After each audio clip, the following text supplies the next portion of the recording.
In front of me is OPPO A5x, and today I would like to show you how you can rename it.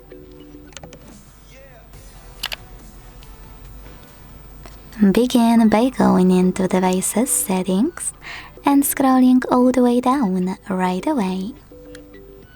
Now tap on About Device. Click on device name over here and type in whatever you want to, like Sunny. Lastly, select Save. So when I do that, as you can see, name of my OPPO has changed.